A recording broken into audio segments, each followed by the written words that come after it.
Level 1, Beck. You're 11, and you just lost your father. He was a soldier for 30 years. He survived 2 border wars, a dozen boarding actions, and a crash that killed half his unit. Then his lungs gave out in a bed in the lowlands beyond the first city, far from any battlefield. And by the old beliefs, that means his soul rides the barge of the dead to Grethor, down among the cowards and the dishonored. The neighbor brings food and avoids your mother's eyes. A death without battle is a shameful thing to stand near. You sit with the body through the night, holding the Dahar he carried, a 3-bladed knife with the family crest worn almost smooth on the pommel. He used to tell you stories with that knife resting on his knee. Stories of the first emperor, who cut a lock of his own hair, plunged it into the fire of a volcano, cooled it in a lake, and twisted it into the first curved sword, then slew a tyrant with it. Stories of the halls of the honored dead, where that same emperor stands guard and the feasting never ends. Your father believed every word, and he won't see any of it. At 13, you light a small candle that declares your intent to become a warrior. At 15, you walk the gauntlet. 8 warriors driving pain sticks into your ribs while you recite the ancient words. Today, I am a warrior. I must show you my heart. I travel the river of blood. Your legs buckle twice. You finish on your feet. The Defense Force takes you back as a Beck, a common soldier, the lowest rank the Empire has. You sleep in an alcove on the lower decks of an aging cruiser and eat gach, a dish of live worms from a shared vat. Officers from the great houses step past you without looking down. You let them. There's a name you intend to put back where it belongs, and staring contests with nobles won't get it there. Level 2, Lieutenant. Your commission comes out of a breached corridor. A boarding action goes wrong. The assault leader dies in the first exchange of fire, and someone has to hold the junction while the wounded are dragged back to the transport point. You hold it for 9 minutes with a disruptor in one hand and your father's knife in the other. Afterward, the captain surveys the wreckage, looks at you for a long moment, and tells the quartermaster to find you an officer's baldric. Lieutenant on a bird of prey. You run the gunnery crews and stand second officer on the night watch. The ship is cramped, loud, and smells of coolant and old sweat, and you love every rivet of her. The first time you lead the death ritual, it's for a gunner younger than you, killed when his console took a plasma surge. You kneel over him, pry his eyes open, and stare into them to confirm the warrior has gone. Then you tilt your head back and howl with the whole crew deck, a roar meant to carry into the next life. Beware, a warrior is coming. The sound tears something open in your chest. Your father got silence. This boy, 8 months in uniform, gets 40 voices shaking the bulkheads. Level 3, Commander. By 30, you're first officer on a heavy cruiser, which makes you the second most dangerous person on board by design. Klingon command rests on a simple principle. If a captain grows weak, the first officer kills him and takes the ship. The fleet stays sharp, and old warriors are granted an honorable end instead of a slow embarrassment. Everyone above you understands you're the blade at their back, because each of them was once a blade themselves. Your captain is a great man. You've heard the songs about his younger days, but his hands have started to tremble pouring blood wine, and he grips the command chair when he thinks no one is watching. A sickness is eating him alive from the inside. A Klingon who dies in a bed, wasting, tended by physicians, risks arriving to the next world as something less than a warrior. You know exactly where that road ends. You sat beside it for a whole night once when you were 11. He summons you to his quarters and sets his Dahar on the table between you.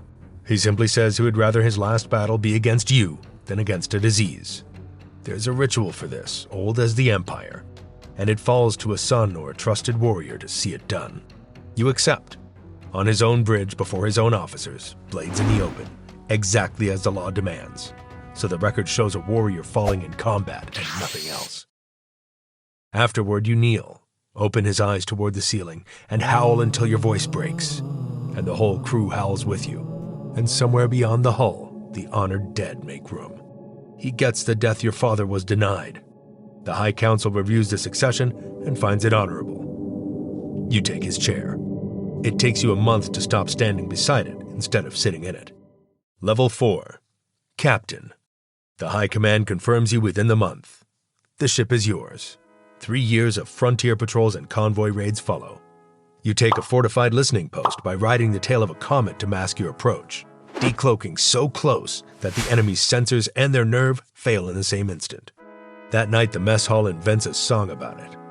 The verses are filthy, half of them don't rhyme. And when your name comes around in the chorus, bellowed by 40 drunk warriors pounding the tables, you have to step out of the room for a moment. The name has never been sung before, by anyone. Command teaches you the politics of glory next. Victories attract attention, and great houses begin inviting you to feasts on the homeworld, weighing you across the bloodline, wondering whose banner you might be persuaded to fight under. You come from no house worth courting, which makes you either worthless or priceless depending on who's pouring. You drink their wine, sing their songs, and sign with no one. Level 5. Colonel. The promotion to Colonel puts new soil under your boots. Ground forces, 3 regiments, and a rotation through the first city itself, where the Great Hall rises dark against the sky and the High Council wages the Empire's other kind of warfare. Part of the posting is commanding the honor guard at state ceremonies. You stand at the edge of the council chamber, while nobles in jeweled baldricks invoke honor in voices that have never needed to mean it. You watch warriors who quote the first emperor in every breath, and you notice how many of them have never once howled for anyone. Honor, you learn, can be worn like armor by people who've never been in a fight. You watch alliances traded like livestock. You watch a counselor toast a rival at dusk and gut his house's fortunes by treaty before dawn. One of them corners you after a ceremony, all teeth and warmth. His house could use a warrior with your record. Attach your victories to his banner and doors will open. Fleets, titles, a seat near power. All it costs is the name on your deeds. The name is the entire point. You decline in front of witnesses, which is its own kind of insult, and your next promotion arrives 2 years late as the price of it. You'd pay twice. Level 6. Brigadier. The border war that follows lasts 2 years, and you command an entire front of it. Brigadier rank moves you into a command bunker with a map table, where battles arrive as moving markers and the screaming comes through comstatic. The botleth on your back, a curved sword from the old story, goes whole weeks without leaving its harness. You discover that an order weighs more than the blade ever did. After the assault on the southern ridge, you walk the field at dusk. Among the fallen is a Beck from the lowlands, some family without a name, who held a shattered junction so his squad could pull their wounded back. He held it the way you once did. His 9 minutes simply ran out. You open his eyes yourself, and you howl for him until your voice cracks. Then you have his knife sent home with a letter in your own hand, describing exactly what he did and exactly what it bought. Because somebody in that small house needs to know that warriors will sing about their son. The campaign ends in victory.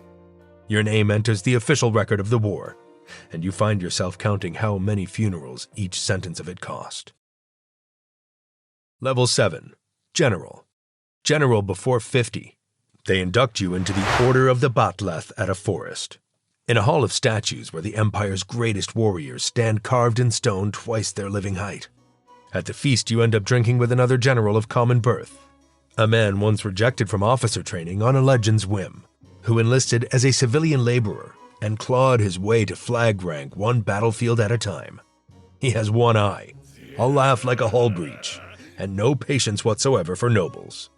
The two of you close down the hall arguing over boarding tactics, and you leave with the closest thing to a brother you've ever had. Men like him are living proof of the wager you placed as a child, that a name can be raised from nothing but deeds.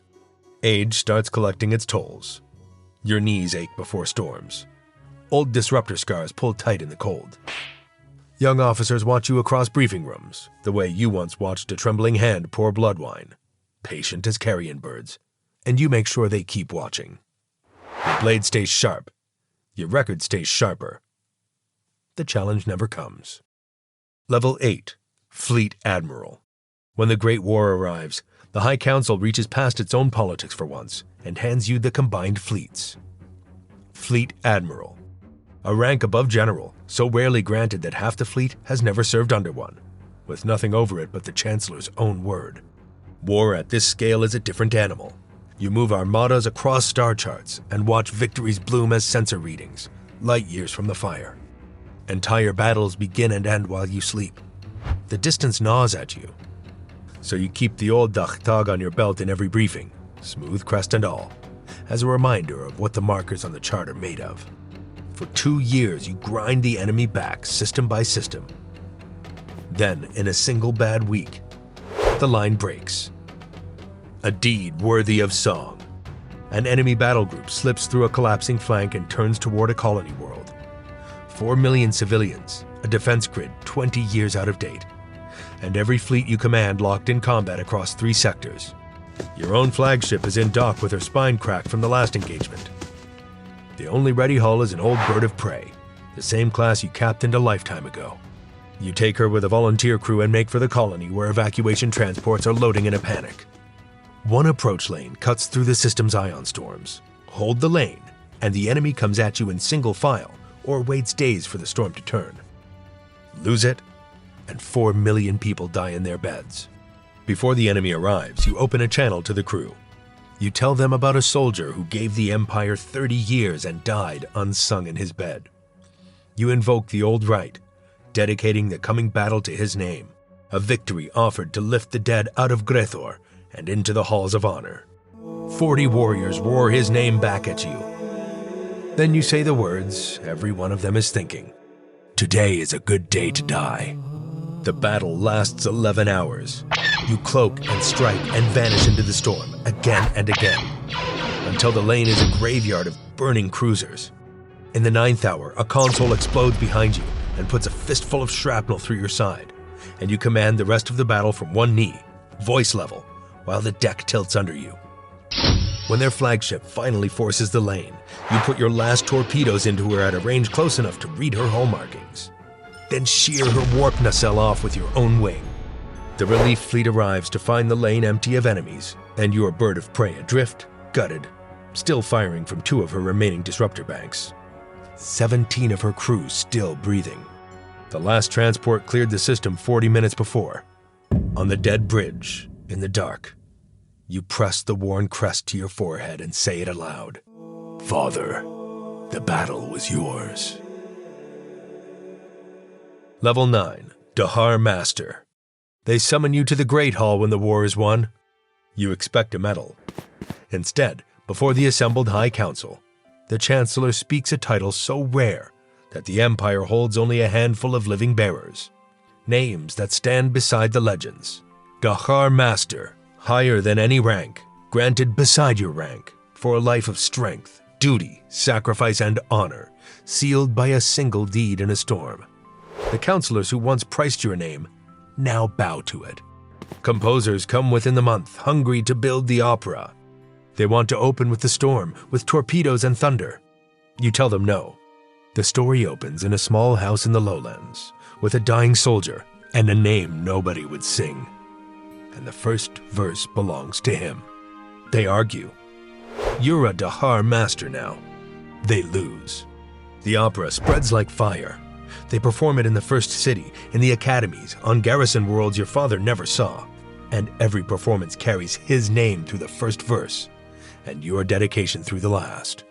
By the rite and by the songs, he feasts now among the honored dead. In the hall the first emperor guards. You believe that the way he believed his stories. Years later, older and slower, you pass through a market in the first city where children are dueling with sticks and singing the verses at each other badly and at full volume. One of them, maybe 11, sings your father's verse alone, every word perfect. The crest on the knife wore smooth decades ago. Metal does that. A song gets sharper every time it's sung. You walk on, and behind you, the verses begin again. If you liked this video, consider becoming a channel member. Your support directly helps us create more videos like this. And let us know in the comments if you would like to see more Star Trek content. Watch this video next.